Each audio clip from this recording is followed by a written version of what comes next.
Hello everyone, जय हिंद, वंदे मातरम। स्वागत है आप सभी का हमारा आज के इस वीडियो में।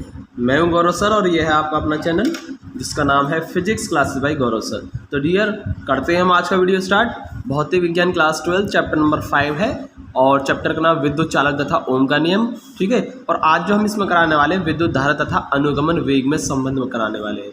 ठीक है, अनुगमन वेग क्या है इससे पिछली वीडियो में आपको बताया था। अगर आपने वो वीडियो नहीं देखा है, ठीक है, अनुगमन वेग वाला वीडियो आपने नहीं देखा है तो आप डिस्क्रिप्शन में जो लिंक है उस पर क्लिक करके, ठीक है, उसका लिंक हमने दे रखा है, वहाँ से आप देख सकते हैं। तो अनुगमन वेग है, ये जानकारी आपको होनी चाहिए तभी ये आपको समझ में आएगा। ठीक है, तो विद्युत धारा और अनुगमन वेग दोनों में आज संबंध बताएंगे कि क्या होता है। ठीक है, और कैसे ये ज्ञात किया जा सकता है, इसका डेरिवेशन करेंगे हम।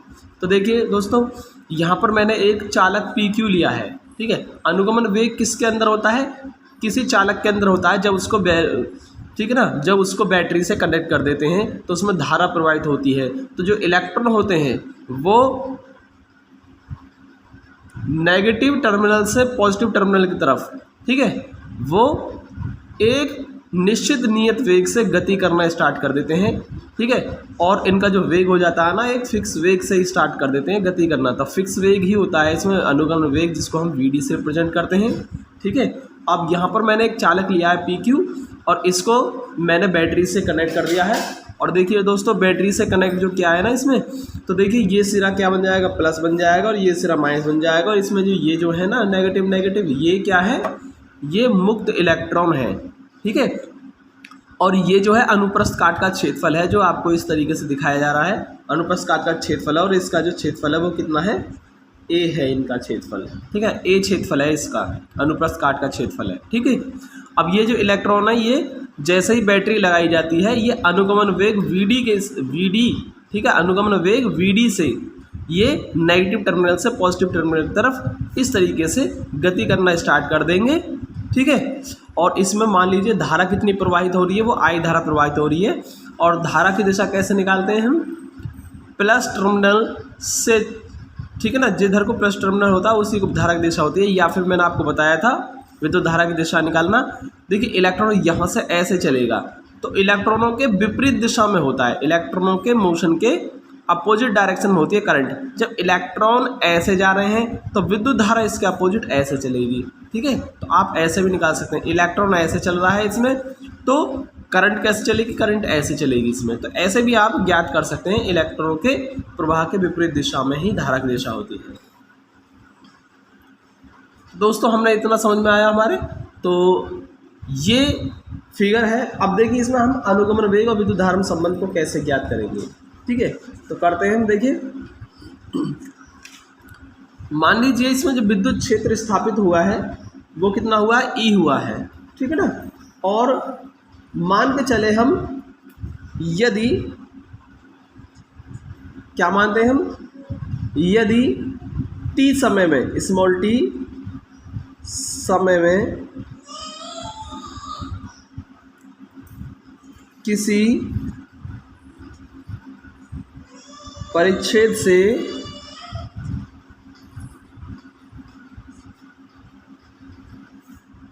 गुजरने वाला आवेश Q हो तो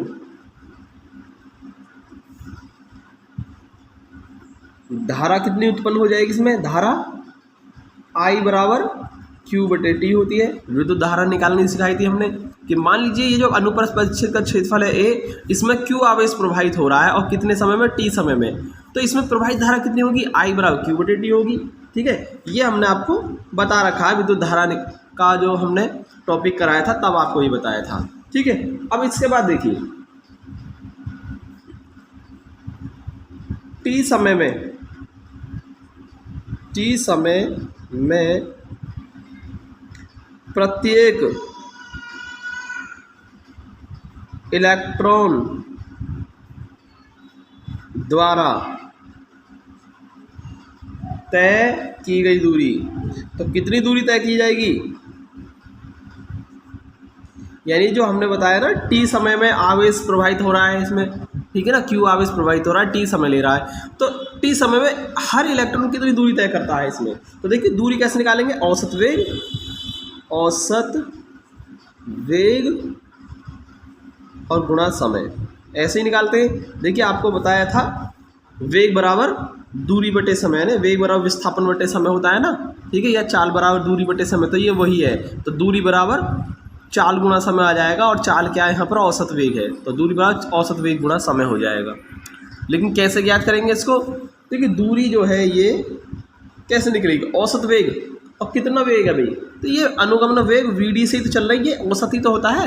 मैंने आपको अनुगमन वेग बताया था, वहाँ बताया था ये क्या होता है, औसत वेग ही होता है, जिसके साथ ये गति करना स्टार्ट करते हैं। तो ये वेग VD से गति कर रहे हैं, तो यही क्या है, औसत वेग है इसका। और समय कितना है, T, यानी कितना आ गया, VD × T आ गया।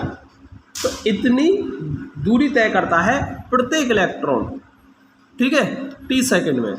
ठीक, अब इसके बाद देखिए, मान लेते हैं इसके एकांक आयतन में n इलेक्ट्रॉन है, स्मॉल n इलेक्ट्रॉन है। क्या करते हैं हम, तार के एकांक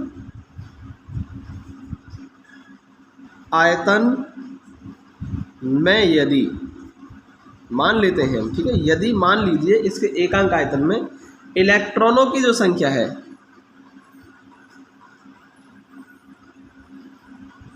इलेक्ट्रॉनों की संख्या स्मॉल n हो, क्या है, स्मॉल n, यानी इसके एकांक आयतन में स्मॉल n इलेक्ट्रॉन है, तो फिर बेलनाकार, ये जो बेलनाकार है ना आयतन, वो ये बेलनाकार चालक है हमारा, ठीक है। तो ये या तो बेलन लिख सकता हूँ मैं, या फिर लिख सकता हूँ चालक, ठीक है। तो चालक में इलेक्ट्रॉन की कितनी संख्या होगी, इलेक्ट्रॉनों की संख्या, कितने इलेक्ट्रॉन होंगे, मान लो इसके एकांक आयतन में स्मॉल n इलेक्ट्रॉन है, तो पूरे चालक के अंदर कितने होंगे, तो पूरे चालक के अंदर कितने इलेक्ट्रॉन होंगे, ठीक है। तो क्या करेंगे हम, स्मॉल n, एक एकांक आयतन में कितने हैं, n इलेक्ट्रॉन है, एकांक आयतन में n है, तो पूरे में कितने होंगे, तो पूरा आयतन ले लीजिए, ठीक है, चालक का आयतन, चालक का आयतन, तो पूरे के अंदर इतने इलेक्ट्रॉन होंगे। एकांक आयतन में n इलेक्ट्रॉन है, तो पूरे में कितने हो जाएंगे, n गुणा आयतन, ये फॉर्मूला हो गया, ठीक है। और इसको मैं कैपिटल N से प्रेजेंट कर देता हूँ। अब देखिए स्मॉल n, पूरे चालक का आयतन कैसे निकलेगा भैया, हमने आपको बताया कि आयतन कैसे निकालते हैं, लंबाई गुणा चौड़ाई गुणा ऊंचाई, या फिर क्षेत्रफल गुणा दूरी, या क्षेत्रफल गुणा ऊंचाई, क्षेत्रफल गुणा लंबाई। तो क्षेत्रफल में एक और लंबाई की डायमेंशन से, है ना, मल्टीप्लाई कर देते हैं तो आयतन आ जाता है। तो चालक, इसमें क्या लिखेंगे, क्षेत्रफल लिख देंगे हम, कौन सा क्षेत्रफल, परिच्छेद का क्षेत्रफल चल रहा है ना इसमें, तो परिच्छेद का क्षेत्रफल लिया है ना मैंने, ये जो लिया है ये अनुप्रस्थ परिच्छेद का क्षेत्रफल है, परिच्छेद क्षेत्रफल, और गुणा क्या कर देंगे, दूरी, ये होगा।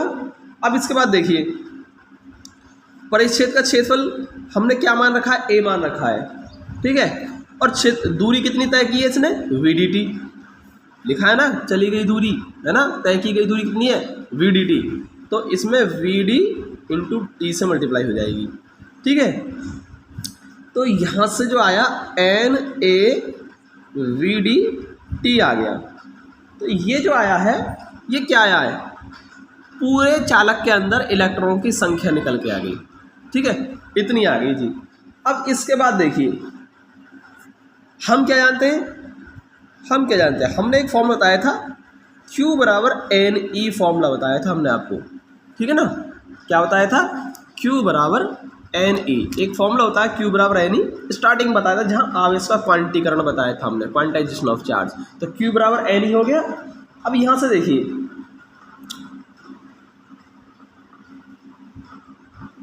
यहाँ मैंने कैपिटल N कर देता हूँ, क्योंकि कुल इलेक्ट्रॉन की संख्या कितनी है, वो कैपिटल N है, तो Q बराबर NE हो जाएगा।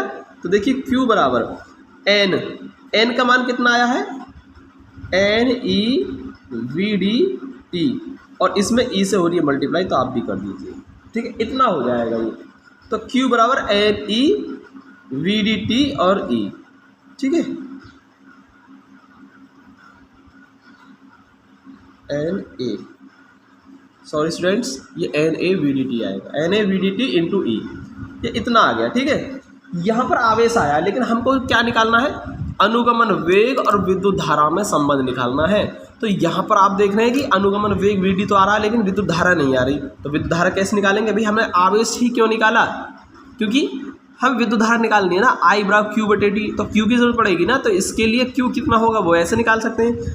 तो विद्युत धारा कितनी होगी इसमें, विद्युत धारा तभी तो निकलेगा इसमें संबंध, I बराबर Q बटे T होता है, और Q का मान हमने निकाल लिया है NaVd TE अपॉन T। तो इस T से T कैंसिल हो जाएगा, तो I कितना हो जाएगा, NeaVd हो जाएगा, कितना हो जाएगा, NeaVd हो जाएगा। तो ये इतना संबंध आ जाता है NeaVd। ठीक है दोस्तों, तो यही है हमारा विद्युत धारा और धारा घनत्व में संबंध। ठीक है, विद्युत धारा और अनुगमन वेग में संबंध। अगर हमसे कहा जाए कि विद्युत धारा धारा घनत्व ले लेते हैं इसमें, अगर हमसे कहा जाए कि धारा घनत्व और अनुगमन वेग में संबंध बताओ, तो यहीं से आप निकाल सकते हैं। तो कैसे निकालेंगे, मैं यहाँ निकाल देता हूँ इसको। ठीक है, तो देखिए कितना होगा, तो देखिए अनुगमन वेग और धारा घनत्व में संबंध निकाल देते हैं। तो फॉर्मूला क्या होता है, J बराबर आई अपॉन ए। तो J बराबर आई, और I का मान कितना आया है, NeaVd, Nea और Vd, और इसके बाद A का कर देंगे डिवाइड, इसमें A से A कैंसिल हो जाएगा।